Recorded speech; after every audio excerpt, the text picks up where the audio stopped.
Hello നമസ്കാരം. അപ്പോൾ ഇന്നത്തെ എപ്പിസോഡിൻ്റെ സ്റ്റോറിയാണ് പറയാൻ പോകുന്നത് കേട്ടോ. ഇന്നത്തെ മാത്രമല്ല, ഇന്നും നാളെയും നെക്സ്റ്റ് വീക്കൊക്കെ സംഭവിക്കാൻ പോകുന്ന കുറച്ച് സംഭവബഹുലമായ കാര്യങ്ങളാണ് ഇന്നത്തെ ഈ സ്റ്റോറിയിൽ പറയാനായിട്ട് പോകുന്നത്. അപ്പോൾ എല്ലാവരും സ്റ്റോറി മുഴുവനായിട്ട് കേൾക്കുക. എന്നിട്ട് നിങ്ങൾക്ക് ഇഷ്ടപ്പെടുകയാണെങ്കിൽ സപ്പോർട്ട് ചെയ്യാൻ മറക്കരുത് കേട്ടോ. പിന്നെ അത് മാത്രമല്ല, ഏകദേശം നോവലിനെ ബേസ് ചെയ്തുകൊണ്ടുള്ള സ്റ്റോറിയാണ് പറയുന്നത്. അപ്പോൾ അതേപോലെയൊക്കെ തന്നെയാണ് ഈ എപ്പിസോഡിലും നമ്മുടെ സീരിയലിലും സംഭവിക്കാനൊക്കെ പോകുന്നത്. അതുകൊണ്ട് അതേപോലെയൊക്കെ തന്നെയാണ് മാക്സിമം പറയാനായിട്ട് ശ്രമിക്കുന്നത്. അപ്പോൾ എല്ലാവരും മുഴുവനായിട്ട് കേൾക്കുക. എന്നിട്ട് നിങ്ങളുടെ അഭിപ്രായങ്ങൾ പറയാൻ മറക്കരുത് കേട്ടോ. അങ്ങനെ ഡോക്ടർ ശർമ്മ വന്നിട്ട് ബാലചന്ദ്രനെ അറിയിക്കുന്നുണ്ട്, രക്ഷപ്പെട്ടു, തൽക്കാലം നമ്മൾ രക്ഷപ്പെട്ടു, ദൈവത്തിന് നന്ദി പറയാം, അവൾ കണ്ണ് തുറന്നിട്ടുണ്ട്, ബോധം വന്നിട്ടുണ്ട് എന്ന് പറയണം. അത് കേട്ടപ്പോൾ ബാലചന്ദ്രന് ഒരു ആശ്വാസം തോന്നുകയാണ്. നന്ദി പറയുന്നുണ്ട് കേട്ടോ ഡോക്ടറോട്. അപ്പോൾ ഡോക്ടർ പറയുന്നത്, എന്നോടല്ല നന്ദി പറയേണ്ടത്, ഈശ്വരനോടും പിന്നെ റിങ്കുവിനോടുമാണ്. റിങ്കു കണ്ടതുകൊണ്ടാണ്, റിങ്കു എന്നെ കൂട്ടിക്കൊണ്ടുപോയതുകൊണ്ടാണ് അവളെ രക്ഷിക്കാനായത് എന്ന് പറയണം. അല്ലെങ്കിൽ അവിടെ കിടന്ന് മരിച്ചു പോയനെ, നിങ്ങളൊക്കെ വൈകുന്നേരം വരുന്നത് വരെ അവളവിടെ ബ്ലഡ് വാർന്ന് കിടന്ന് മരിച്ചു പോയനെ എന്ന് പറയാണ് ഡോക്ടർ. അപ്പോൾ ബാലചന്ദ്രന് ഭയങ്കര സന്തോഷം തോന്നുകയാണ്. അപ്പോൾ ബാലചന്ദ്രൻ ചോദിക്കുന്നുണ്ട്, ഡോക്ടർ അവളെ ഒന്ന് കാണാൻ പറ്റുമോ, എന്തായി, സംസാരിക്കാൻ തുടങ്ങിയോ എന്നൊക്കെ ചോദിക്കുമ്പോൾ അവൾ എന്തെങ്കിലും പറഞ്ഞോ, എന്താ സംഭവിച്ചതെന്ന് പറഞ്ഞോ എന്നൊക്കെ ചോദിക്കുമ്പോൾ സംസാരിക്കാനൊന്നും ആയിട്ടില്ല, ജസ്റ്റ് ഒന്ന് ബോധം വീണിട്ടുണ്ട്, ജസ്റ്റ് കണ്ണ് തുറന്നു, അത്രയേ ഉള്ളൂ, തൽക്കാലം അവൾ വിശ്രമിക്കട്ടെ, നമുക്ക് പതിയെ കാര്യങ്ങളൊക്കെ ചോദിച്ചറിയാം, ഞങ്ങൾ പോലീസിൽ ഇൻഫോം ചെയ്തിട്ടുണ്ട്, അവർ വരും മൊഴിയെടുക്കാനായിട്ട് എന്ന് പറയാണ് ഡോക്ടർ. അങ്ങനെ ഡോക്ടർ പോകുന്നുണ്ട്. പിന്നീട് കാണിക്കുന്നത് നമ്മുടെ വൈജയന്തിയെ തന്നെയാണ് കേട്ടോ. വൈജയന്തി ഇവിടെ എന്താ സംഭവിച്ചത് എന്നൊന്നും അറിയാതെ ആകെ ടെൻഷനായിട്ട് ഇങ്ങനെ നിൽക്കുകയാണ്. ടെൻഷൻ മീൻസ് ഇവിടെ എന്തായിരിക്കാം സംഭവിച്ചത് എന്നുള്ളതാണ്. അലീന ഇങ്ങനെ കുഴപ്പങ്ങൾ ഒപ്പിച്ചു വെച്ചു എന്നുള്ളതാണ് ചിന്തിക്കുന്നത്. അതേസമയം കമലെ വിളിക്കുന്നുണ്ട് വൈജിയെ. എന്നിട്ട് എന്തായി കമലെ ചോദിക്കുന്നുണ്ട്, വൈജി നീ എവിടെ എത്തി, വീട്ടിലെത്തിയോ, എന്താണ് അവിടുത്തെ അവസ്ഥ എന്നൊക്കെ ചോദിക്കുമ്പോൾ കമലേട്ടത്തി ഇവിടെ ആകെ കുഴപ്പമാണ്, ഇവിടെ മൊത്തം രക്തവും രക്തം ഇങ്ങനെ തളം കെട്ടി നിൽക്കുകയാണ് സ്റ്റെയർ കേസിൻ്റെ താഴെയായിട്ട്, ഒരുപാട് ചോര പോയിട്ടുണ്ടെന്നാണ് തോന്നുന്നത്, ഹോസ്പിറ്റലിലേക്ക് കൊണ്ടുപോയേക്കാണ് ബാലചന്ദ്രൻ ഹോസ്പിറ്റലിലേക്ക് പോയിട്ടുണ്ട്, ഡോക്ടർ ശർമ്മയാണ് ഹോസ്പിറ്റലിലേക്ക് കൊണ്ടുപോയത് എന്നാണ് അറിയാൻ കഴിഞ്ഞത്. അയാൾ എങ്ങനെ അവിടെ വന്നു എന്ന് ചോദിക്കുമ്പോൾ ഒന്നും അറിയത്തില്ല കമലേട്ടത്തി, എന്താണെങ്കിലും ബാലചന്ദ്രൻ വന്നാൽ മാത്രമേ ഇനി അറിയത്തുള്ളൂ, ഹോസ്പിറ്റൽ ആയതുകൊണ്ട് ഒരുപാടൊന്നും കാര്യങ്ങൾ പറയുന്നില്ല, വീട്ടിൽ വരുമ്പോൾ പറയാമെന്നാണ് പറയുന്നത് എന്ന് പറയാട്ടോ. അങ്ങനെ വീണ്ടും ഓരോരോ കാര്യങ്ങൾ ഇങ്ങനെ ചോദിച്ചുകൊണ്ടിരിക്കുകയാണ്. ഞാൻ ഏതായാലും ഹരിയെ വിട്ടിട്ടുണ്ട് ഹോസ്പിറ്റലിലേക്ക് അവിടുത്തെ കാര്യങ്ങളൊക്കെ അറിയാനായിട്ട് എന്ന് പറയുന്നുണ്ട് കമല. അതേതായാലും നന്നായി, ഹരി പോയി ഒന്ന് അന്വേഷിക്കട്ടെ എന്ന് പറയാണ് വൈജയന്തിയും. അങ്ങനെ ഫോൺ വെക്കുന്നുണ്ട്. അതേസമയമാണ് കൃഷ്ണയും ഭവതിയൊക്കെ കോളേജ് വിട്ടിട്ടും സ്കൂളൊക്കെ വിട്ടിട്ട് വരുന്നത് കേട്ടോ. അങ്ങനെ അവർ വരുമ്പോൾ തന്നെ ആകെ എന്തോ ഒരു അസ്വാഭാവികത തോന്നുകയാണ്. ഡോറൊക്കെ മലർക്കെ തുറന്നിട്ട് ഇങ്ങനെ വൈജയന്തി ആകെ വറീഡായിട്ട് അങ്ങോട്ടും ഇങ്ങോട്ടും നടക്കുകയും ഫോൺ ചെയ്യും കണ്ടിട്ട്, എന്താ അമ്മ എന്ത് പറ്റി, എന്താ ഒരു ഇവിടെ എന്തോ ഒരു പ്രോബ്ലം ഉള്ളതുപോലെ അമ്മയ്ക്ക് എന്ത് പറ്റിയെന്ന് ചോദിക്കുമ്പോൾ, ഇനി എന്ത് പറ്റാനാണ് ഇതിൽ കൂടുതൽ, ഇവിടെ ഒരുത്തി ഉണ്ടായിരുന്നല്ലോ, അവൾ കാരണം ഇനി എന്തൊക്കെ കുഴപ്പങ്ങളാണ് ഇവിടെ ഉണ്ടാവാൻ പോകുന്നത് എന്നൊക്കെ ഇങ്ങനെ പറയണ ബബിതയോടും കൃഷ്ണയോടും കേട്ടോ. അമ്മ കാര്യം പറ, എന്ത് പറ്റി, ഇതേ അങ്ങോട്ടേക്ക് നോക്കി എന്ന് പറയാട്ടോ. അപ്പോൾ അങ്ങോട്ടേക്ക് കൃഷ്ണയും ബബിതയും നോക്കുമ്പോൾ ഭയങ്കര ഷോക്കാവുകയാണ്. ശരിക്കും കൃഷ്ണയെ മാത്രമേ ഇന്നത്തെ പ്രൊമോയിലൊക്കെ കാണിക്കുന്നുള്ളൂ കേട്ടോ, ഒരു പക്ഷേ ബബിതയും കൂടി ഉണ്ടാവാനുള്ള സാധ്യതയുണ്ട്. അപ്പോൾ ബബിത ചോദിക്കുന്നുണ്ട്, ഇത് എന്ത് പറ്റിയതാണെന്ന് ചോദിക്കുമ്പോൾ എന്ത് പറ്റിയതാണെന്നൊന്നും അറിയത്തില്ല, അച്ഛനാണ് എന്നെ വിളിച്ചു പറഞ്ഞത്, അച്ഛനെ ഡോക്ടർ ശർമ്മ വിളിച്ചതാണെന്നാണ് പറഞ്ഞത്, അലീന ഇവിടെ കുത്തേറ്റ് കിടക്കുകയായിരുന്നു എന്ന് പറയട്ടോ. അലീന ചേച്ചി കുത്തേറ്റ് കിടക്കുകയായിരുന്നു, എങ്ങനെ, ആര് കുത്തി, അതൊന്നും അറിയത്തില്ല, അവൾ വല്ല കാമുകന്മാരെയും വിളിച്ചു വരുത്തിയിട്ടുണ്ടാവും, എന്തെങ്കിലും കാര്യത്തിന് പൈസേൻ്റെ ഇടപാടൊക്കെ ഉണ്ടായിരിക്കും ചിലപ്പോൾ, അതിൻ്റെ കാര്യത്തിന് എന്തെങ്കിലും വാക്ക് തർക്കമോ എന്തെങ്കിലും ഉണ്ടായിട്ടുണ്ടാവും, അതിനിടയ്ക്ക് അവൻ കുത്തിയതായിരിക്കാം എന്നൊക്കെ പറയുന്നുണ്ട്. അപ്പോൾ ഇവിടെ നിന്ന് എന്തെങ്കിലും എടുത്തുകൊണ്ട് പോയിട്ടുണ്ടാവും അമ്മ എന്നൊക്കെ ചോദിക്കുമ്പോൾ ബബിത അതാട്ടോ ചോദിക്കുന്നത്. ഇവിടുന്ന് ഒന്നും നഷ്ടപ്പെട്ടിട്ടൊന്നുമില്ല, ഞാൻ ആദ്യം അതാണ് നോക്കിയത് എന്ന് പറയുന്നുണ്ട്. ഇനിയിപ്പോൾ അലീന ചേച്ചിക്ക് എങ്ങനെ ഉണ്ടായിരിക്കും അമ്മ, ഭേദമായോ, അലീന ചേച്ചിക്ക് എന്തായിരിക്കും അവസ്ഥ എന്നൊക്കെ ചോദിക്കുമ്പോൾ എനിക്കറിയാനൊന്നും വയ്യ, ഞാൻ അതിനെപ്പറ്റി കൂടുതൽ അന്വേഷിക്കുന്നില്ല, ഇനിയിപ്പോൾ ഹോസ്പിറ്റലിൽ എന്തോരം ചിലവ് വരും, അതും ആ ശർമ്മ സാർ വർക്ക് ചെയ്യുന്ന ഹോസ്പിറ്റലിലേക്കാണ് കൊണ്ടുപോയേക്കുന്നത്, അവിടെയാണെങ്കിൽ ഒടുക്കത്തെ ഫീസാണ് എല്ലാത്തിനും, ഒരുപാട് സംഖ്യ വരും, എന്തായാലും ഒരു 2-3 ലക്ഷം രൂപ പൊട്ടിപ്പോവാനുള്ള സാധ്യതയുണ്ടെന്ന് പറയുമ്പോൾ 2-3 ലക്ഷം, അത്രയൊക്കെ ഒരു വേലക്കാരിക്ക് വേണ്ടിയിട്ട് ചിലവാക്കണോ അമ്മേ, ഏതെങ്കിലും ഗവൺമെൻറ് ഹോസ്പിറ്റലിൽ കൊണ്ടുപോയാൽ പോരായിരുന്നോ എന്ന് ചോദിക്കട്ടെ ബബിത. അതന്നെയാണ് ഞാനും പറയുന്നത്, എന്തിനാണ് അത്രയും വലിയ മൾട്ടി സ്പെഷ്യാലിറ്റി ഹോസ്പിറ്റലിലേക്കൊക്കെ കൊണ്ടുപോയത്, കുറച്ച് പൈസ ചിലവാക്കാനായിട്ടെന്നും പറഞ്ഞ് അങ്ങനെ ഭയങ്കര ദേഷ്യത്തിൽ നിൽക്കുക കേട്ടോ. പിന്നീട് കാണിക്കുന്നത് മനു ഹോസ്പിറ്റലിലേക്ക് വരുന്നതാണ്. മനു ബാലചന്ദ്രനെ വിളിക്കുന്നുണ്ട്, അങ്കിളെ ഞാൻ ഹോസ്പിറ്റലിലെത്തി, എവിടെയാണ് അങ്കിൾ നിൽക്കുന്നതെന്നൊക്കെ ചോദിക്കുമ്പോൾ മനു ഇതേ ഞാൻ ഇവിടെ ഉണ്ട്, ഓപ്പറേഷൻ തിയേറ്ററിൻ്റെ അവിടെ ഉണ്ട്, നീ ഇങ്ങോട്ടേക്ക് പോര് എന്ന് പറയാണ്. അങ്ങനെ മനു ചെന്നിട്ട് ചോദിക്കുന്നുണ്ട് അങ്കിളെ എന്താ സംഭവിച്ചത് എന്ന് പറയുമ്പോൾ ബാലചന്ദ്രൻ തനിക്ക് അറിയാവുന്ന കാര്യങ്ങളൊക്കെ ഇങ്ങനെ പറഞ്ഞു കൊടുക്കുന്നുണ്ട് കേട്ടോ. അപ്പോൾ മനു ആകെ ടെൻഷൻ ആവണം, എന്തായിരിക്കാം സംഭവിച്ചത്, ആരായിരിക്കാം കുത്തിയത്, ഞാൻ പോരുന്ന സമയത്ത് ആരും ഉണ്ടായിരുന്നില്ലല്ലോ, ഞാൻ പോന്നതിന് ശേഷം കതകടച്ച് അവൾ അകത്തേക്ക് കയറി പോണത് ഞാൻ കണ്ടതാണ് എന്ന് പറയാൻ കേട്ടോ മനു. ഞാൻ പോകുന്നതിൻ്റെ മുന്നല്ലേ അങ്കിളും രോഹിതൊക്കെ പോയത്, അതിന് ശേഷമാണ് ഞാൻ പോകുന്നത്, അതുവരെ ആരും അങ്ങോട്ടേക്ക് വന്നിട്ടില്ല എന്ന് പറയാണ് മനു കേട്ടോ.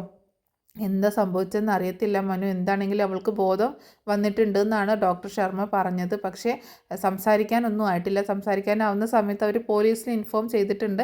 അപ്പോൾ അവർ വന്ന് സംസാരിച്ചതിന് ശേഷം മാത്രമേ നമ്മൾ അകത്തേക്ക് കയറ്റി വിടുകയുള്ളൂ എന്ന് പറയാണ് ബാലചന്ദ്രൻ കേട്ടോ. അങ്ങനെ അവർ സംസാരിച്ചുകൊണ്ട് നിൽക്കുന്ന സമയത്താണ് പോലീസ് അങ്ങോട്ടേക്ക് വരുന്നത്. പോലീസ് വരുമ്പോൾ ഡോക്ടർ ശർമ്മ അങ്ങോട്ടേക്ക് ചെല്ലുന്നുണ്ട് കേട്ടോ. അപ്പോൾ ഐ ആം ഡോക്ടർ ശർമ്മ എന്ന് ഡോക്ടർ പറയുന്നുണ്ട്, ഞാനാണ് നിങ്ങളെ ഇൻഫോം ചെയ്തത് എന്ന് പറയുന്നുണ്ട് കേട്ടോ.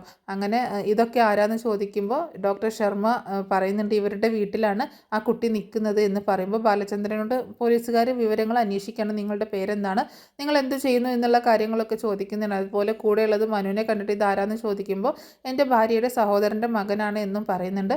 അപ്പോൾ ഞങ്ങൾ ഏതായാലും ആ കുട്ടിയെ ഒന്ന് കാണട്ടെ, സംസാരിക്കട്ടെ, നിങ്ങൾ ഇവിടെ തന്നെ ഉണ്ടാകണം, നിങ്ങൾ ഇവിടുന്ന് എങ്ങോട്ടും പോകരുതെന്ന് ബാലചന്ദ്രനോട് പറയാം കേട്ടോ.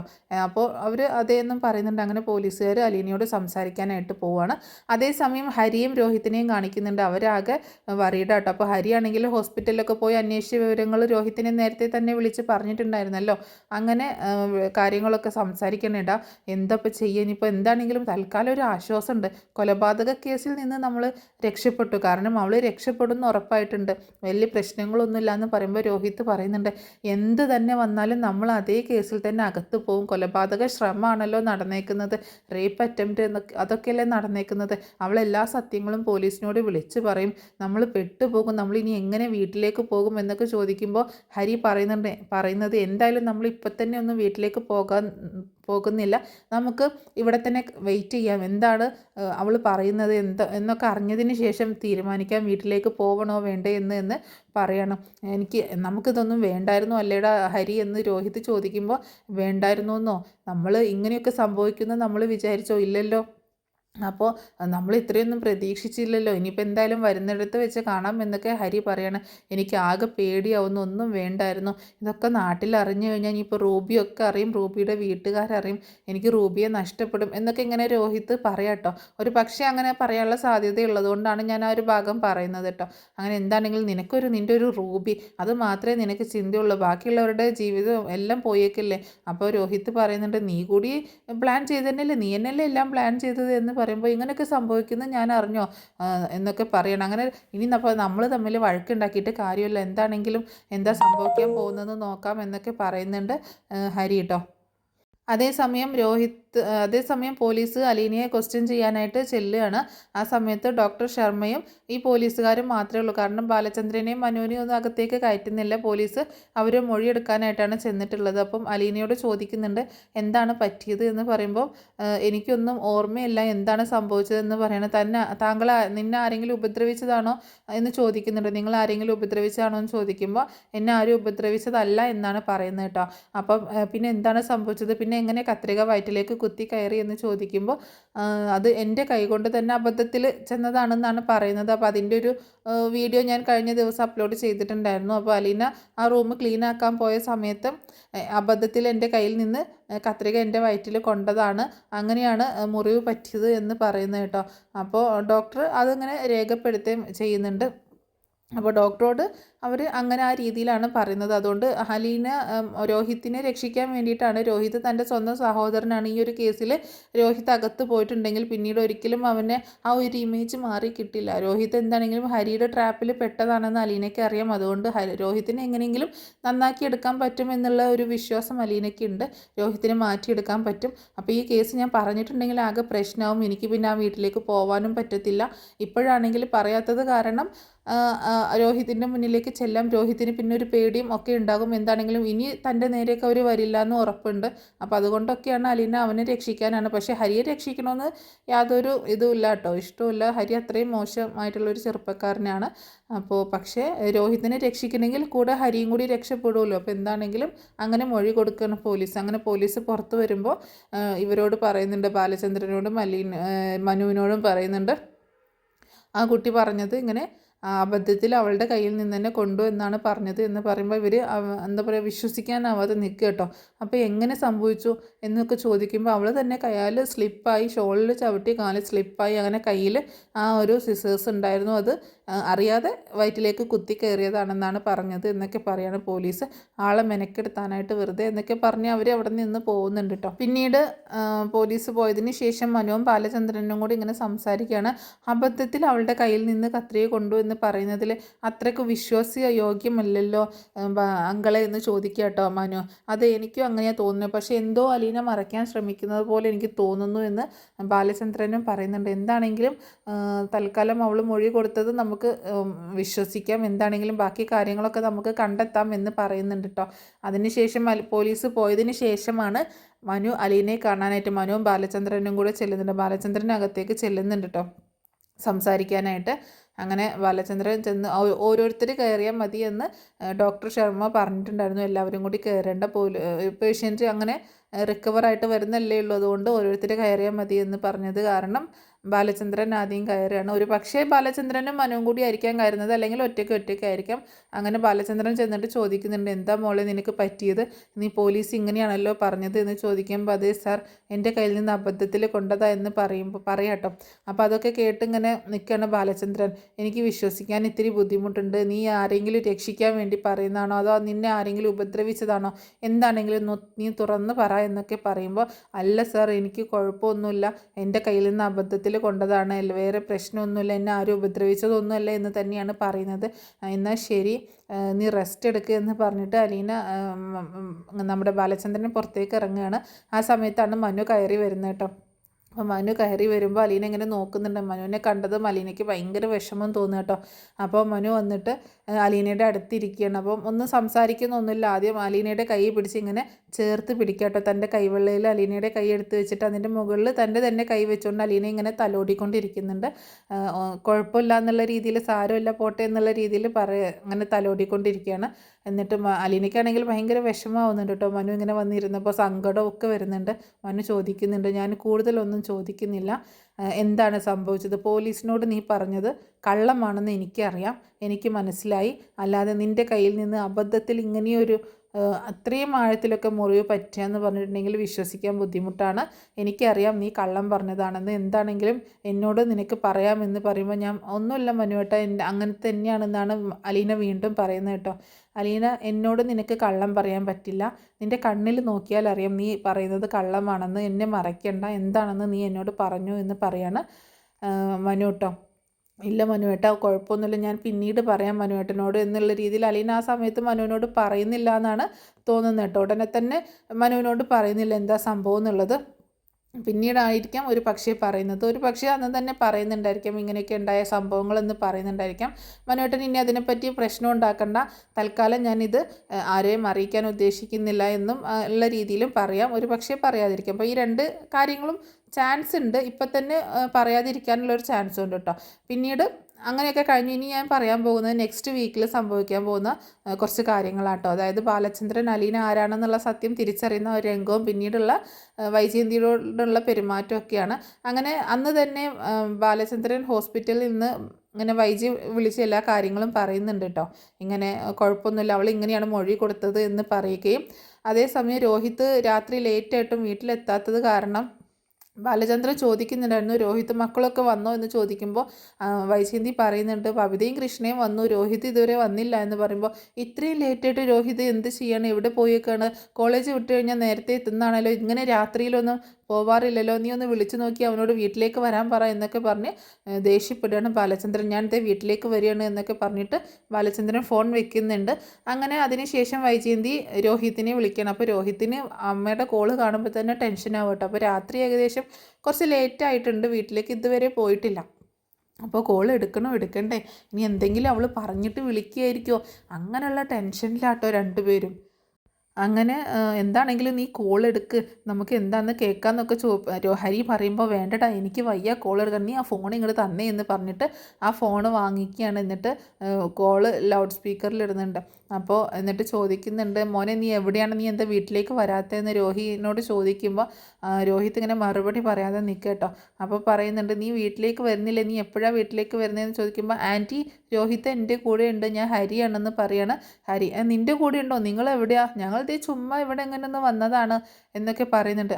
എന്നാൽ അവനോട് വീട്ടിലേക്ക് വരാൻ പറ, ദേ അങ്കിള് വിളിച്ചിട്ട് ഒരുപാട് വഴക്ക് പറഞ്ഞു, അവന് ലേറ്റായിട്ട് വീട്ടിലെത്തിയിട്ടില്ല എന്ന് പറഞ്ഞിട്ട് എന്ന് പറയുമ്പോൾ ആൻറ്റി ഹോസ്പിറ്റലിലെ വിവരം എന്തെങ്കിലും അറിഞ്ഞോ, അവൾക്ക് എങ്ങനെയുണ്ട്, രക്ഷപ്പെട്ടോ, എന്താ ബോധം വന്ന് അവൾ എന്തെങ്കിലും സംസാരിച്ചോ എന്നൊക്കെ ഇങ്ങനെ ചോദിക്കുകയാണ് ഹരി. ഹോസ്പിറ്റലിൽ നിന്ന് ബാലചന്ദ്രൻ വിളിച്ചിട്ടുണ്ടായിരുന്നു, അവൾക്ക് കുഴപ്പമൊന്നുമില്ല, ഇപ്പോൾ ബോധം വന്നിട്ടുണ്ട്, സംസാരിക്കുന്നൊക്കെ ഉണ്ട്. അവൾ എന്താ പറഞ്ഞത്, അവൾക്ക് എന്താ പറ്റിയത്, അതറിയാഞ്ഞിട്ടാണ് ഇവർക്ക് രണ്ടുപേർക്കും ആകാംക്ഷ കേട്ടോ. അവൾ എന്താ പറയാൻ, അവൾ പോലീസിന് കൊടുത്ത മൊഴി ഇങ്ങനെയാണ്, അവളുടെ കയ്യിൽ നിന്ന് അബദ്ധത്തിൽ കത്രിക വയറ്റിൽ കൊണ്ടു എന്നാണ് കൊടുത്തത് എന്ന് പറയട്ടോ. അത് കേട്ടിട്ട് അവർ രണ്ടുപേരും ഷോക്കാണ്. അങ്ങനെയാണോ അവൾ പറഞ്ഞത്, അങ്ങനെയാണോ സംഭവിച്ചതെന്ന് ചോദിക്കുമ്പോൾ അങ്ങനെയാണ് അവൾ പോലീസിന് കൊടുത്ത മൊഴി, പോലീസുകാർ പോവുകയും ചെയ്തു എന്ന് പറയുന്നത്. മനുഷ്യനെ മെനക്കെടുത്താനായിട്ട് ഓരോരോ കുഴപ്പങ്ങൾ കൊണ്ടുവന്നേക്കുന്നത് എന്നൊക്കെ പറയുന്നുണ്ട്. അപ്പോൾ പിന്നെ അതിനുശേഷം ഞാൻ ഇവിടെയൊക്കെ മൊത്തം ക്ലീൻ ചെയ്തു, ആകെ ബ്ലഡായിരുന്നു, അതൊക്കെ ക്ലീൻ ചെയ്യേണ്ടി വന്നു എനിക്ക് എന്നൊക്കെ പറയാണ്. കാരണം അലീന അങ്ങനെ മൊഴി കൊടുത്തത് കാരണം പിന്നെ വീട്ടിലേക്ക് വന്നുള്ള തെളിവെടുപ്പോ കാര്യങ്ങളോ അങ്ങനെയൊന്നും ഇല്ലല്ലോ. അപ്പോൾ അവിടെയൊക്കെ ക്ലീൻ ചെയ്യേണ്ടി വന്നു. നീ ഏതായാലും പെട്ടെന്ന് രോഹിയോട് വീട്ടിലേക്ക് വരാൻ പറ, അങ്കിൾ ഇപ്പോൾ വരുമ്പോൾ രോഹി ഇവിടെ കണ്ടില്ലെങ്കിൽ ആകെ പ്രശ്നമായിരിക്കും എന്നൊക്കെ പറയുന്നുണ്ട് കേട്ടോ.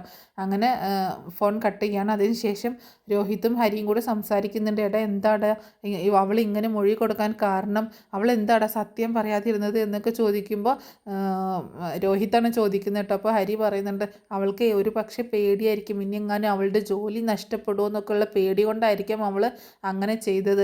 ഇപ്പം നമ്മളാണ് ഇങ്ങനെ ഉപദ്രവിക്കാൻ ശ്രമിച്ചു എന്ന് പറഞ്ഞിട്ട് കഴിഞ്ഞ് കഴിഞ്ഞാൽ അവൾ എന്താണെങ്കിലും അവിടെ നിന്ന് പിരിച്ചു വിടുമല്ലോ. ചിലപ്പോൾ അതിൻ്റെ ആ കാരണം കൊണ്ടായിരിക്കാം അവൾ ആരോടും ഒരു കാര്യം പറയാതിരുന്നത്. അവൾക്ക് എങ്ങനെയെങ്കിലും അവിടെ തന്നെ നിൽക്കണം എന്നുണ്ടായിരിക്കും. അതേതായാലും നന്നായി, അവൾ നമ്മുടെ പേര് പറഞ്ഞില്ലല്ലോ എന്ന് പറയുമ്പോൾ നീ എന്താ ഹരി പറയുന്നത്, ഇനിയും അവളെ ഉപദ്രവിക്കാനാണോ എന്ന് ചോദിക്കുമ്പോൾ ഇനി ആര് പോകുന്നു അവളുടെ അടുത്തേക്ക്, ഇനി ആ ഭാഗത്തേക്കേ ഇല്ല അഹങ്കാരി, ഇനി അവളെ വേറെ എന്തെങ്കിലും അവളെ കൊന്നു കളയണം, അത്രയ്ക്കും ദേഷ്യമാണ് എനിക്ക് വരുന്നത് എന്നൊക്കെ പറയാം. നീയല്ലേ അവിടെ അവളെ ഒരുപാട് അങ്ങനെ ചെയ്തു ഇങ്ങനെ ചെയ്തു എന്നൊക്കെ വന്ന് വീമ്പ് പറഞ്ഞത്, അങ്ങനെയൊന്നും ഉണ്ടായിട്ടില്ല അല്ലേ എന്ന് രോഹിത് ചോദിക്കുമ്പോൾ അത് ഞാൻ ചുമ്മാ നിൻ്റെ അടുത്ത് തള്ളിയതല്ലേ എന്ന് ആ ഹരി ആ സമയത്ത് പറയുന്നുണ്ട് കേട്ടോ.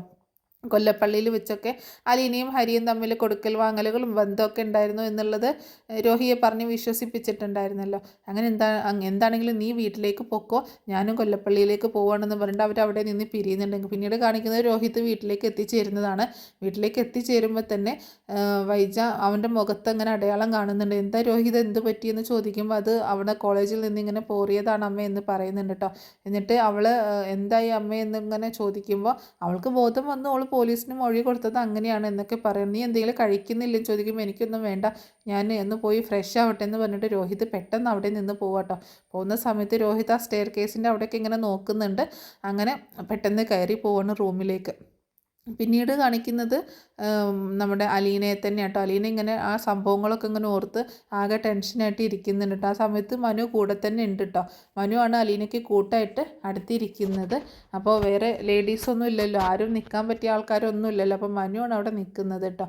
അപ്പോൾ മനു അവളിങ്ങനെ ആലോചിച്ചിരിക്കുന്നത് കാണുമ്പോൾ മനു ചോദിക്കുന്നുണ്ട്, എന്ത് പറ്റി അലീന, എന്താ നീ ഇങ്ങനെ ചിന്തിക്കുന്നതെന്ന് ചോദിക്കുമ്പോൾ ഒന്നുമില്ല മനുവേട്ടാന്ന് പറയണം. എന്നാലും നീ എന്നോട് പറയത്തില്ല അല്ലേ എന്ന് ചോദിക്കുമ്പോൾ പറയാം മനുവേട്ട, കുഴപ്പമൊന്നുമില്ലല്ലോ, ഇപ്പോൾ കുഴപ്പമൊന്നുമില്ല, ഞാനൊന്ന് ഓക്കെ ആയതിന് ശേഷം ഞാൻ എല്ലാം മനുവേട്ടനോട് പറയുന്നുണ്ട് എന്നാണ് അലീന പറയുന്നത് കേട്ടോ.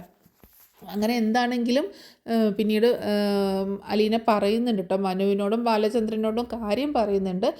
എന്താണെങ്കിലും അവർ രണ്ടുപേരും മാത്രം എന്താ ഉണ്ടായത് എന്ന് അറിയുന്നുണ്ട് കേട്ടോ. പിന്നീട് മനു രണ്ടുപേരെയും വാണിംഗ് കൊടുക്കുന്നുണ്ട്, രണ്ടുപേർക്കും, രോഹിത്തിനും അതുപോലെ ഹരിക്കും നല്ല തല്ല് കൊടുക്കുകയും വാണിംഗ് കൊടുക്കുകയും ഒക്കെ ചെയ്യുന്നുണ്ട് കേട്ടോ. അതുപോലെ ബാലചന്ദ്രനും രണ്ടുപേരെയും ഭീഷണിപ്പെടുത്തുകയൊക്കെ ചെയ്യുന്നുണ്ട്. അങ്ങനെ അതിനൊക്കെ ശേഷമാണ് വീണ്ടും രോഹിത്തിനെ നന്നാക്കിയെടുക്കുക എന്നുള്ളൊരു ലക്ഷ്യമാണ് പിന്നീട് അലീനയ്ക്ക് ഉള്ളത് കേട്ടോ. അപ്പോൾ രോഹിത്തിനെ നന്നാക്കിയെടുക്കുന്നത് വേറൊരു കേസിലൂടെയാണ്. അത് ഞാനൊരു സ്റ്റോറി ആയിട്ട് പറഞ്ഞ് അപ്ലോഡ് ചെയ്യുന്നതായിരിക്കും ഉടനെ തന്നെ. അപ്പോൾ എന്താണെങ്കിലും പിന്നീട് ബാലചന്ദ്രൻ വീട്ടിലേക്ക് എത്തുകയാണ്. ബാലചന്ദ്രൻ വീട്ടിലേക്ക് എത്തുമ്പോൾ വൈജയന്തി ഇങ്ങനെ ഉറങ്ങിയിട്ടൊന്നുമില്ല കേട്ടോ. വൈജയന്തി ബാലചന്ദ്രൻ വരുന്നതും കാത്തിരിക്കുകയാണ്. എത്തിയ ഉടനെ തന്നെ അവൾക്ക് എങ്ങനെയുണ്ട്, എന്താണ് അവളുടെ അവസ്ഥ എന്നൊക്കെ ചോദിക്കുക കേട്ടോ. ഇനിയിപ്പോൾ അവളുടെ അവസ്ഥ ചോദിക്കുന്നതിനേക്കാൾ കൂടുതൽ ഹോസ്പിറ്റലിൽ ഇപ്പോൾ എത്ര ബില്ലായിട്ടുണ്ട്, എന്നുള്ള കാര്യങ്ങളൊക്കെ ചോദിക്കുകയാണ്. അപ്പോൾ ബാലചന്ദ്രൻ ദേഷ്യപ്പെടുന്നുണ്ട്. നിനക്കിപ്പോൾ ഹോസ്പിറ്റലിൻ്റെ ചിലവ് കണക്കാണോ അറിയേണ്ടത്, അവളുടെ അവസ്ഥ എന്താണെന്നൊന്നും നീ ചോദിക്കാത്ത എന്താണെന്ന് ചോദിക്കുമ്പോൾ അതെന്തിനിപ്പോൾ ഞാൻ ചോദിക്കുന്ന, ബാലചന്ദ്രനല്ലേ പറഞ്ഞത് അവൾക്ക് ബോധം വീണു, സംസാരിച്ചു, പോലീസിന് മൊഴി കൊടുത്തു എന്നൊക്കെ.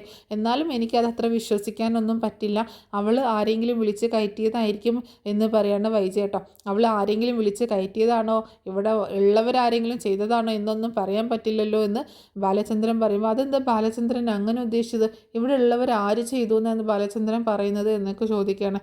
കൃഷ്ണയും ബബിതയൊക്കെ എവിടെയെന്ന് ചോദിക്കുമ്പോൾ അകത്തുണ്ട്. രോഹിത് എന്തെന്ന് ചോദിക്കാൻ, രോഹിത് മുകളിൽ റൂമിലുണ്ട് എന്ന് പറയാണ്. എനിക്ക് അവനോട് കുറച്ച് കാര്യങ്ങൾ ചോദിക്കാനുണ്ട്, ഞാൻ അവനൊന്ന് കാണട്ടെ എന്ന് പറയട്ടോ. രോഹിയോട് എന്ത് ചോദിക്കാനാ, രോഹിയും ഇതും തമ്മിൽ എന്താ ബന്ധം എന്ന് ചോദിക്കുമ്പോൾ രോഹിത്തും ഇതും തമ്മിൽ ബന്ധമുണ്ടെന്ന് ഞാൻ പറഞ്ഞോ, എനിക്ക് എൻ്റെ മോനോട് സംസാരിക്കാൻ എനിക്ക് ചില കാര്യങ്ങളിൽ വ്യക്തത വരുത്തേണ്ടതൊക്കെ ഉണ്ട് എന്ന് പറഞ്ഞിട്ടാണ് ബാലചന്ദ്രൻ മുകളിലേക്ക് കയറി ചെല്ലുന്നത് കേട്ടോ, രോഹിത്തിൻ്റെ അടുത്തേക്ക്. ആകെ സംശയത്തോട് കൂടിയിട്ട് ഇങ്ങനെ നിൽക്കുകയാണ് താഴെ വൈജ. അങ്ങനെ ബാലചന്ദ്രൻ ചെല്ലുമ്പോൾ ഡോറ് ലോക്ക് ചെയ്തേക്കുകയാണ്. അങ്ങനെ ഡോറിൽ മുട്ടുമ്പോൾ ആകെ പരവശനായിട്ട് ആകെ പാനിക്കായിട്ടാണ് രോഹിത്ത് ഡോറ് തുറക്കുന്നത് കേട്ടോ. ഡോറ് തുറന്നിട്ട് രോഹിത്ത് മാറി നിൽക്കുകയാണ്, കവിളിലെ മുറിവ് കാണാത്ത രീതിയിൽ ഇങ്ങനെ നിൽക്കുകയാണ്. ആ സമയത്ത് രോഹിത്തിൻ്റെ റൂമിലേക്ക് കയറി ചെന്നിട്ട് ബാലചന്ദ്രൻ ചോദിക്കുന്നുണ്ട്, ഇന്ന് കോളേജിൽ പോയില്ലായിരുന്നോ എന്ന് ചോദിക്കണം. ഞാൻ പോയായിരുന്നു വെച്ചാൽ എന്ന് പറയുന്നുണ്ട് കേട്ടോ. എന്നിട്ട് എപ്പോഴാണ് തിരിച്ചു വന്നത്, ഞാൻ കുറച്ച് നേരമേ ഉള്ളൂ വീട്ടിലെത്തിയിട്ട്. അത്രയും നേരം നീ എന്ത് ചെയ്യായിരുന്നു? ഞാൻ ഹരിയുടെ കൂടെ ഉണ്ടായിരുന്നു, ഹരി ഉണ്ടായിരുന്നു എൻ്റെ കൂടെ, ഞങ്ങൾ പുറത്തിങ്ങനെ ജസ്റ്റ് ഒന്ന് കോഫി കുടിക്കാനൊക്കെ പോയി എന്ന് പറയാട്ടോ. അപ്പോൾ നിൻ്റെ മുഖത്ത് ഇതെന്താ പറ്റിയെന്ന് ചോദിച്ചിട്ടാണ് ബാലചന്ദ്രൻ ആ സമയത്ത് അതെ അവിടെ കോളേജിൽ വെച്ചിട്ട് ജസ്റ്റ് ആ കമ്പിയിലൊന്ന് കൊണ്ട് പോറിയതാണ് എന്ന് പറയുന്നുണ്ട് കേട്ടോ. എന്നിട്ട് TT എടുത്തോ എന്നൊക്കെ ചോദിക്കുമ്പോൾ TT എടുത്തു വെച്ചാൽ എന്നൊക്കെ പറയാണ്. അങ്ങനെ ഒഴിഞ്ഞു മാറി കേട്ടോ. അപ്പോൾ രോഹിത്തിൻ്റെ കവളൊക്കെ പിടിച്ച് നോക്കുന്നുണ്ട്. അങ്ങനെ ബാലചന്ദ്രൻ ആ റൂമൊക്കെ ആകെ ഇങ്ങനെ നോക്കുകയാണ്. അവിടെ എന്താണ്, അവിടെ വെച്ചിട്ടാണ് അലീന ഇങ്ങനെ ആ കത്രിക കൊണ്ടത് എന്ന് പറയുന്നുണ്ടല്ലോ. അപ്പോൾ അവിടെ എവിടെയെങ്കിലും ബ്ലഡിൻ്റെ സ്റ്റെയിനൊക്കെ ഉണ്ടോയെന്ന് നോക്കുകയാണ്. പക്ഷെ അവിടെ അങ്ങനെയൊന്നും ബ്ലഡിൻ്റെ സ്റ്റെയിനൊന്നും കാണുന്നില്ല കേട്ടോ. അപ്പോൾ ബാലചന്ദ്രന് നല്ല സംശയം തോന്നുകയാണ്, എന്തോ അലീന പറഞ്ഞത് കള്ളാണെന്നതിന് വിശ്വാസം വരിക കേട്ടോ. അപ്പോൾ രോഹിത്തിനാണെങ്കിൽ ഒരു പരിങ്ങലും ഒക്കെ ഉണ്ട്. അപ്പോൾ എന്താണെങ്കിലും രോഹിത്തിനെ ആ സമയത്ത് ചോദ്യം ചെയ്യുന്നില്ല എന്നാണ് തോന്നുന്നത് കേട്ടോ. അങ്ങനെ പിന്നീട് മനുവിൻ്റെ ഫോണിൽ നിന്ന് അലീന രേവതിക്കുട്ടിയെ വിളിക്കുകയും രേവതിക്കുട്ടിയോട് സംസാരിക്കുകയും അങ്ങനെ ഹോസ്പിറ്റലിലാണെന്നുള്ള കാര്യം അറിയുകയൊക്കെ ചെയ്യുന്നുണ്ട്. അപ്പോൾ രേവതിക്കുട്ടിക്കാണെങ്കിൽ അലീനയുടെ കാര്യങ്ങളൊന്നും അറിയാഞ്ഞിട്ട് ഭയങ്കര ടെൻഷനായിരുന്നല്ലോ. അങ്ങനെ പെട്ടെന്ന് തന്നെ അലീനയെ കാണാനായിട്ട് രേവതിക്കുട്ടിയും ഗ്രേസ്യമ്മയും മാമച്ചാനും വരുന്നുണ്ട് കേട്ടോ. പിറ്റേ ദിവസം ഹോസ്പിറ്റലിലേക്ക് വരുന്നുണ്ട്. ഇനി പറയാനായിട്ട് പോകുന്നത് നമ്മുടെ ബാലചന്ദ്രൻ അലീന ആരാണെന്നുള്ള സത്യം തിരിച്ചറിയുന്ന ഒരു കാര്യം കേട്ടോ. അപ്പോൾ എനിക്ക് തോന്നുന്നത് മിക്കവാറും മനു ആണെങ്കിലും ബാലചന്ദ്രനാണെങ്കിലും രേവതിക്കുട്ടിയിൽ നിന്നായിരിക്കാം രോഹിത്താണ് വീട്ടിൽ വന്നിട്ട് അവളെ ഉപദ്രവിച്ചു എന്നുള്ള കാര്യം അറിയാനായിട്ട് പോകുന്നു കേട്ടോ. അവരുടെ സംസാരത്തിൽ നിന്ന് കേട്ടതാവാനാണ് സാധ്യത. ബാലചന്ദ്രൻ്റെ ഒരു എക്സ്പ്രഷനൊക്കെ കണ്ടിട്ട് ആ കാര്യം അങ്ങനെ കേട്ടതാവാനാണ് സാധ്യത. അപ്പോൾ അതുപോലെ അലീന വൈജയുടെ മകളാണെന്നുള്ള കാര്യം ശരിക്കും നോവലിൽ ബേസ് ചെയ്ത് നോക്കുകയാണെങ്കിൽ രേവതിക്കുട്ടിക്ക് അലീന കത്ത് എഴുതുകയും ആ കത്ത് രേവതിക്കുട്ടിക്ക് കിട്ടാതെ അത് തിരിച്ചു വരികയും ചെയ്യുന്ന ഒരു സീനുണ്ട് കേട്ടോ. ശരിക്കും അങ്ങനെയാണ് ആ കത്തിൽ അലീന അമ്മയെക്കുറിച്ചും സഹോദരങ്ങളെക്കുറിച്ചും എന്നുള്ള കാര്യങ്ങളൊക്കെ ഡീറ്റെയിൽ ആയിട്ട് രേവതിക്കുട്ടിക്ക് എഴുതുന്നുണ്ട്. അങ്ങനെ ആ കത്ത് ആ സമയത്ത് രേവതിക്കുട്ടി വീട്ടിലില്ലാത്തത് കാരണം രജിസ്റ്റേർഡ് പോസ്റ്റായിട്ടാണ് അയക്കുന്നത്. അത് ആളില്ലാത്തത് കാരണം തിരിച്ചു വരികയും ആ കത്ത് തിരിച്ച് കയ്യിൽ കിട്ടുന്ന സമയത്ത് അതിങ്ങനെ ജസ്റ്റ് മഴ നനഞ്ഞ് കീറിയത് കാരണം ബാലചന്ദ്രൻ അത് ജസ്റ്റ് എന്താണ് സംഭവം എന്നറിയാനായിട്ട് എടുത്ത് വായിക്കുകയും ആ കത്ത് വായിച്ചിട്ടാണ് ബാലചന്ദ്രൻ അലീന വൈജയുടെ മകളാണെന്നുള്ള സത്യം തിരിച്ചറിയുന്നത് കേട്ടോ. അങ്ങനെ പിന്നീട് ആ കത്ത് അലീനയുടെ കയ്യിലേക്ക് ബാലചന്ദ്രൻ തന്നെ കൊടുക്കുന്നുണ്ട്. അപ്പോൾ അത് കണ്ടപ്പോൾ തന്നെ അലീനയ്ക്ക് മനസ്സിലാവുകയാണ് ഈ കത്തിലെ കാര്യങ്ങളൊക്കെ സാറ് വായിച്ചിട്ടുണ്ടെന്നുള്ളത് മനസ്സിലാവുകയാണ്. അങ്ങനെയാണ് ശരിക്കും നോവലിലുള്ളത്. അങ്ങനെയാണ് ബാലചന്ദ്രൻ സത്യങ്ങളൊക്കെ തിരിച്ചറിയുന്നത്. പിന്നീട് ശരിക്കും പറഞ്ഞാൽ ബാലചന്ദ്രനും അലീനയും ഒരു അച്ഛൻ മകൾ ഒരു കോംബോ തന്നെയായിരുന്നു കേട്ടോ. ശരിക്കും പറഞ്ഞാൽ അലീനയുടെ ബാലച്ചനാണ് പിന്നീട് ബാലചന്ദ്രനായി മാറുന്നത് കേട്ടോ. സാറെന്ന വിളിയൊക്കെ മാറ്റി അച്ഛ എന്നും ബാലച്ച എന്നൊക്കെയാണ് അലീന പിന്നീട് വിളിക്കുന്നത്. പിന്നീട് അവരുടെ ആ സ്നേഹം കണ്ടിട്ട് വൈജയന്തി ശരിക്കും തെറ്റിദ്ധരിക്കുകയും അലീനയും ബാലചന്ദ്രനും അവിഹിത ബന്ധമുണ്ടെന്ന് വരെ വരുത്തി തീർക്കുകയും പിന്നീട് ഒരുപാട് പ്രശ്നങ്ങൾ ഉണ്ടാക്കുകയൊക്കെ ചെയ്യുന്നുണ്ട്. അപ്പോൾ അതിൻ്റെ സ്റ്റോറിയൊക്കെ തുടർന്നുള്ള ദിവസങ്ങളിലായിട്ട് അപ്ലോഡ് ചെയ്യുന്നതാണ്. തൽക്കാലം നമ്മുടെ കത്തിൻ്റെ ഭാഗം എന്താണെങ്കിലും സീരിയലിൽ കൊണ്ടുവരാൻ സാധ്യതയില്ല. കാരണം അത് അത്രയും വർഷങ്ങൾക്ക് മുന്നുള്ള നോവലായിരുന്നു. അന്ന് മൊബൈൽ ഫോണോ ഒന്നും ഇല്ലാത്ത കാലമായിരുന്നു. ഇപ്പോഴാണെങ്കിൽ പെട്ടെന്ന് തന്നെ എല്ലാ കാര്യങ്ങളും മൊബൈൽ വഴിയൊക്കെ അറിയാവുന്നത് കൊണ്ട് അപ്പോൾ ആ ഒരു സീൻ എന്തായാലും കട്ട് ചെയ്ത് മാറ്റി. ബാലചന്ദ്രൻ അറിയുന്നത് രേവതിക്കുട്ടി അലീനയോട് കാര്യങ്ങളൊക്കെ സംസാരിക്കുമ്പോഴാട്ടോ. അപ്പോൾ രേവതിക്കുട്ടി ആകെ വിഷമത്തോടെയാണ് കാണാൻ വന്നേക്കുന്നത്. നമ്മുടെ ഗ്രേസമ്മയും മാമച്ചായനും ഒക്കെ ഉണ്ട്. അപ്പം രേവതിക്കുട്ടി പറയുന്നുണ്ട് അങ്ങനെ അവരൊക്കെ കണ്ട് റൂമിൽ നിന്ന് അങ്ങനെ എല്ലാവർക്കും കൂടെ ഒരുമിച്ച് ICUവിൻ്റെ ഉള്ളിലേക്ക് കയറാൻ പറ്റാത്തത് കാരണം രേവതിക്കുട്ടി മാത്രം അകത്ത് കയറി കാണുക കേട്ടോ. ആ സമയത്താണ് രേവതിക്കുട്ടി അകത്ത് കയറിയിട്ട് ഇങ്ങനെ സംസാരിക്കുന്നുണ്ട്. ചേച്ചി എന്താ പറ്റിയത് ചേച്ചി, എനിക്ക് വിശ്വാസമല്ല, ചേച്ചി പറഞ്ഞതൊന്നും എനിക്ക് വിശ്വസിക്കാൻ പറ്റില്ല, ചേച്ചിയുടെ കയ്യിൽ നിന്ന് അബദ്ധത്തിൽ കൊണ്ടതാണെന്ന് ഞാൻ വിശ്വസിക്കുന്നില്ല, ചേച്ചി എന്നോട് കള്ളം പറയണ്ട എന്നൊക്കെ പറയുമ്പോൾ അലീന ഉണ്ടായ കാര്യങ്ങളൊക്കെ പറയണം. ചേച്ചി എന്നോട് പറഞ്ഞല്ലോ രോഹിത്തേട്ടൻ ആ സമയത്ത് അവിടെ വന്നു എന്ന്, പിന്നെ എങ്ങനെ ചേച്ചി തനിച്ചാകും, വീട്ടിൽ രോഹിത്തേട്ടൻ അവിടെ ഉണ്ടായിരുന്നല്ലോ എന്നൊക്കെ പറയാണ് രേവതിക്കുട്ടി കേട്ടോ. ഇതേ സമയത്താണ് ബാലചന്ദ്രൻ റൂമിൻ്റെ അങ്ങോട്ടേക്ക് വരുന്നത്. അപ്പോൾ ബാലചന്ദ്രൻ ഇവർ സംസാരിക്കുന്നത് ഇങ്ങനെ കേൾക്കുക കേട്ടോ. അപ്പോൾ രേവതിക്കുട്ടി പറയുന്നുണ്ട് ചേച്ചി എന്നോട് സത്യം പറ, എന്താണ് ഉണ്ടായത് എന്ന് ചോദിക്കുമ്പോൾ അലീന രേവതിക്കുട്ടിയോട് എല്ലാ കാര്യങ്ങളും പറയാണ്. അപ്പോൾ രോഹിത് തിരിച്ചു വന്നതും ജ്യൂസ് ചോദിച്ചതും പിന്നീട് അവൻ്റെ റൂമിൽ പോയിട്ട് ഡ്രസ്സ് വാഷ് ചെയ്യാൻ എടുത്തു കൊണ്ടുപോയതും പിന്നീട് ലൈം ജ്യൂസ് കൊണ്ടുപോയി കൊടുത്തപ്പോൾ അത് തുപ്പിക്കൊണ്ട് ടേസ്റ്റ് ഇല്ലയെന്ന് പറഞ്ഞ് അങ്ങനെ ഉണ്ടായ എല്ലാ സംഭവങ്ങളും പറയാണ്. ഹരി ആ റൂമിലുണ്ടായിരുന്നതും പിന്നീട് അവർ ഇവളെ ഉപദ്രവിക്കാൻ ശ്രമിച്ചതും തൻ്റെ ജ്യൂസിൽ എന്തോ മയക്കുമരുന്ന് ചേർത്തിട്ട് തന്നെ കൊണ്ട് കുടിപ്പിച്ചതുമായിട്ടുള്ള എല്ലാ കാര്യങ്ങളും രേവതിക്കുട്ടിയോട് അലീന പറയാണ്. ഇതൊക്കെ കേട്ട് ആകെ ഷോക്കായിട്ട് നിൽക്കുക കേട്ടോ ബാലചന്ദ്രൻ. ആകെ ഷോക്കായിട്ട് നിൽക്കുകയാണ് ബാലചന്ദ്രൻ. അങ്ങനെയാണ് അറിയാനായിട്ടുള്ളൊരു സാധ്യത. അപ്പോൾ രേവതിക്കുട്ടി ചോദിക്കുന്നുണ്ട് ചേച്ചിക്ക് ഇതൊക്കെ എല്ലാവരോടും പറഞ്ഞുകൂടായിരുന്നു, രോഹിത്തേട്ടനും ഹരിയാണ് ഇതൊക്കെ ചെയ്തത് എന്ന് പറയുമ്പോൾ അലീന പറയുന്നത് ഞാൻ എങ്ങനെ പറയും മോളെ, എൻ്റെ സ്വന്തം അനുജനല്ലേ രോഹിത്, അവനെ ഞാൻ എങ്ങനെ പോലീസുകാർക്ക് ഇട്ട് കൊടുക്കും എന്ന് പറയാണ്. അത് കേട്ടതും ബാലചന്ദ്രൻ ആകെ ഷോക്കാവുന്നുണ്ട് കേട്ടോ. സ്വന്തം അനുജൻ, അങ്ങനെ സാധാരണ അവൾ പറഞ്ഞിട്ടുണ്ടല്ലോ അനുജനെ പോലെയാണ് കാണുന്നത്, ആ സഹോദരനും സഹോദരിമാരൊക്കെയാണെന്നുള്ളത്. അപ്പോൾ രേവതിക്കുട്ടി ചോദിക്കുന്നുണ്ട് അലീനയോട് എന്ത് സഹോദരൻ ചേച്ചി, സ്വന്തം ചേച്ചിയോടല്ലേ ആ രോഹിത്തേട്ടൻ ഇങ്ങനെയൊക്കെ ചെയ്തത് എന്ന് രേവതിക്കുട്ടി ചോദിക്കുമ്പോൾ എൻ്റെ മോളെ ഒന്ന് പതുക്കെ പറ, അത് അവനറിയത്തില്ലല്ലോ, ഞാൻ അവൻ്റെ സ്വന്തം ചേച്ചിയാണ്, ഞാൻ അവൻ്റെ അമ്മയുടെ മകളാണ് എന്നുള്ള കാര്യം അവനറിയത്തില്ലല്ലോ മോളെ എന്ന് പറയാണ്. അത് കേട്ടതും ബാലചന്ദ്രൻ ആകെ ഷോക്കാവുന്നുണ്ട് കേട്ടോ. ആകെ ഞെട്ടിപ്പോവാണ്, എന്താ ഇപ്പോൾ ഈ കേൾക്കുന്നത് എന്നുള്ള രീതിയിൽ ആകെ ഷോക്കായി പോകണം. എന്നിട്ട് വീണ്ടും അവരുടെ സംസാരം ശ്രദ്ധിക്കുകയാണ്. അപ്പോൾ അലീന പറയുന്നുണ്ട് അവനെ അറിയത്തില്ലല്ലോ ഞാൻ അവൻ്റെ ചേച്ചിയാണെന്നുള്ളത്, എനിക്കല്ലേ അറിയാവുള്ളൂ, അത് എൻ്റെ അമ്മയും എൻ്റെ സഹോദരങ്ങളും എൻ്റെ അനുജനുമാണെന്ന് എനിക്കല്ലേ അറിയുന്നതുള്ളൂ, അവർക്കറിയത്തില്ലല്ലോ ഞാൻ ആരാണെന്ന് എന്ന് പറയുകയാണ്. ഇത് കേട്ട് ഷോക്കായി നിൽക്കുകയാണ് ബാലചന്ദ്രൻ. അങ്ങനെയാണ് ബാലചന്ദ്രൻ വൈജയന്തിയുടെ മകളാണ് അലീന എന്നുള്ള സത്യം തിരിച്ചറിയുന്നത് കേട്ടോ. ശരിക്കും ബാലചന്ദ്രന് ഉൾക്കൊള്ളാനാവാത്തൊരു സത്യമാണത്. ഒരിക്കലും ഇഷ്ടപ്പെടാത്ത ഒരു അനിഷ്ട സത്യം എന്നൊക്കെ പറയുന്നില്ലേ, അതുപോലൊരു സത്യമാണ് വൈജയന്തിയുടെ മകളാണ് അലീന എന്നുള്ളത്. പക്ഷേ ഒരിക്കലും അലീനയോട് ഒരു ദേഷ്യമോ വെറുപ്പോ ഒന്നും തന്നെ ബാലചന്ദ്രന് തോന്നുന്നില്ല കേട്ടോ. കാരണം അലീനയുടെ ആ പെരുമാറ്റവും കുടുംബം തകരാതിരിക്കാൻ വേണ്ടിയിട്ട് ഒരു കാര്യം ആരെയും അറിയിക്കാതെ എല്ലാം ഉള്ളിലൊതുക്കി സഹിച്ച് നടക്കുന്ന ഒരു പെരുമാറ്റം, അവളുടെ ആ സ്വഭാവ ഗുണമൊക്കെ കാരണം അലീനയോട് ആദ്യമൊക്കെ ദേഷ്യപ്പെടുന്നുണ്ട് കേട്ടോ. ആദ്യം പെട്ടെന്നുള്ള ഒരു ക്ഷോഭം, അലീന അതൊക്കെ മാറി ഹോസ്പിറ്റലിൽ നിന്ന് വരുന്ന സമയത്ത് അലീനയോട് ഒരു ദേഷ്യമൊക്കെ കാണിക്കുന്നുണ്ടെങ്കിലും പിന്നീട് ആ ദേഷ്യത്തിൻ്റെ കാരണം അന്വേഷിക്കുന്നുണ്ട് അലീന. അതുവഴി ബാലചന്ദ്രൻ തന്നെ അലീനയോട് ഈ കാര്യങ്ങളൊക്കെ ചോദിക്കുകയും നീ വൈജയുടെ മകളാണോ എന്ന് ചോദിക്കുകയും ഒക്കെ ചെയ്യുന്നുണ്ട്.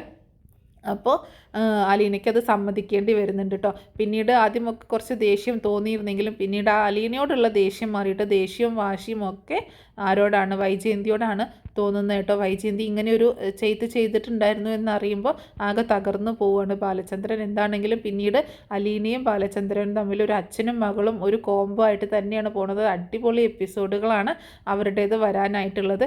അവരുടെ ആ സ്നേഹ പ്രകടനമൊക്കെ കണ്ടിട്ട് ശരിക്കും വൈജയന്തി തെറ്റിദ്ധരിക്കുകയാണ്, ഇവർ തമ്മിൽ അവിഹിതം ഉണ്ടോയെന്ന് വരെ വരുത്തി തീർക്കുന്നുണ്ട് കേട്ടോ. അങ്ങനെ അലീനെ അവിടെ നിന്ന് പുറത്താക്കുന്ന സിറ്റുവേഷൻ വരെയുണ്ട്. പക്ഷേ അതിനുള്ളിൽ ഒരുപാട് കാര്യങ്ങൾ അലീന അവിടെ ചെയ്ത് തീർക്കുന്നുണ്ട്. അപ്പോൾ അതൊക്കെ ഞാൻ ഓരോ സ്റ്റോറി ആയിട്ട് പറഞ്ഞ് അപ്ലോഡ് ചെയ്യുന്നതായിരിക്കും. അപ്പോൾ ഈ സ്റ്റോറി നിങ്ങൾക്ക് ഇഷ്ടമായിട്ടുണ്ടാവുമെന്ന് വിചാരിക്കുന്നു. അപ്പോൾ എല്ലാവരും സപ്പോർട്ട് ചെയ്യാൻ മറക്കരുത് കേട്ടോ.